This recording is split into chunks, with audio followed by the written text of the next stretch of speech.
remember when I first started out in my career and I was working for the airlines at the time. And so I was working as a gate agent, and my supervisor was a man. And I'll never, ever forget this. This was probably one of those moments as a young, woman in my career that it stayed with me so much that I knew that if I got into a position that I could make a significant change, this was the thing I always go back to because it still bothers me 40 years later, okay?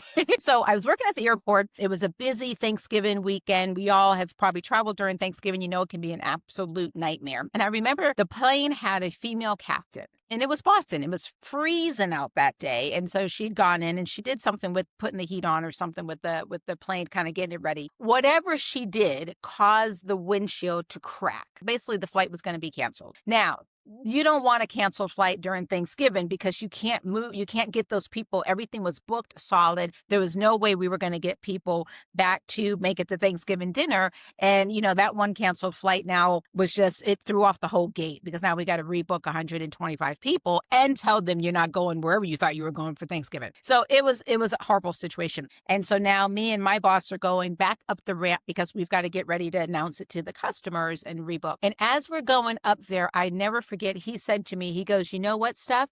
And that's why you women belong in the kitchen." And I will never forget that.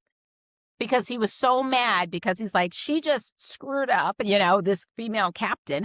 And so he was just livid. I mean, he was so mad. Now, I understand being mad because I too have to rebook all these people and get ready to get screamed at for the next couple of hours, right? I understood it. But I'll never forget when he said that. Think about that. As far as he was concerned, that flight was canceled, the windshield was broke and all that stuff because she was a woman and she really should have been in the kitchen.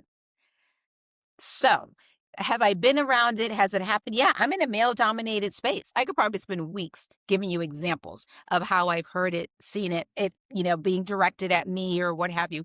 But here's the thing. If you're criticizing a woman to a woman, it's directed at all of us, right?